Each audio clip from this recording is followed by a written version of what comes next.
dapat ang mga kongresista, ang mga magdabalaod, sila mo ay magda sa tingog sa ilang distrito ngadto sa Kongreso. Pangutana, ang mga kongresista nga libutar pabor sa divorce bill, naghimo ba sila og konsultasyon ngadto sa ilang mga konstituyente sa ilang distrito kung unsay gustos kinabag-an, pabor ba sila, supak ba sila sa divorce bill? Ang mga kongresista nibutar supak na uban ni uyon. Pangutana, nisuri ba sila sa ilang mga distrito aron konsultahon ang mga botante, ang mga tao nga nagbutang nila sa posisyon? Dapat ang mga kongresista sila mo ay magda sa tingog sa kinabag-an, magda sa tingog sa mga tao nga nagpadaog nila, at tuon nila ang mga botante, at tuon nila ang ilang mga konstituyente sa ilang distrito o pangutanon. O yun mo, supak ba mo anong divorce bill? Dili kay ug unsay ilang baruganan, ilang pagbutar, ilang basihan ang ilang baruganan sa pagbutar sa divorce bill.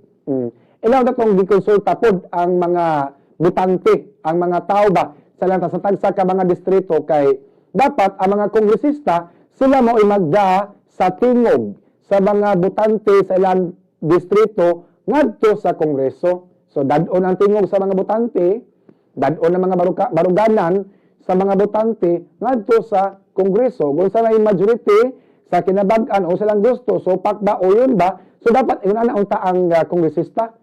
Nagdepende kung unsay gusto sa kinabag-an sa mga tao sa ilang distrito nga nipadaog nila o diha ang ilang basihan sa pagbutar sa usa ka balaod nun. Ang ubang pod mga kongresista murag based sa ilang experience, murag bati man kay daghan kong kaila gaaway gabuwag pabortas divorce law. Naapruban kongresista nga nagdako nga grabe ka relihiyoso ang pamilya. Supak taling divorce bill kay supak simbahan Katoliko. Supak no. So dapat unta konsultahon ang mga botante sa matagsa ka mga kongresista. O pangutan-on, supak mo ani ma'am, supak mo ani sir, tay, anay, o mga botante, supak mo, magtapok tali. Kuhaon ako ang inyuhag kuhaan pulso sa inyuha, unsa man kanang uyon mo, o supak mo sa divorce bill. Kaya kung supak mo, supak lang pod ko. Kaya mag-agad ko rin kaya kami may nagbutang na ko sa akong posisyon.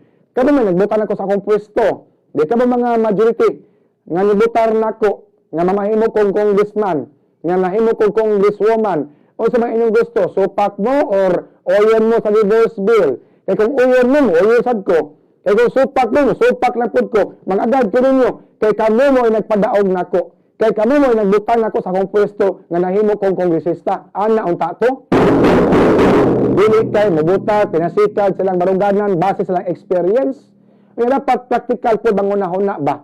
Unsay advantage sa divorce bill kung mahimo siyang balaod? Unya, unsay disadvantage kung mahimo siyang balaod? Naay advantage o disadvantage, mga kabumbo. Alas 8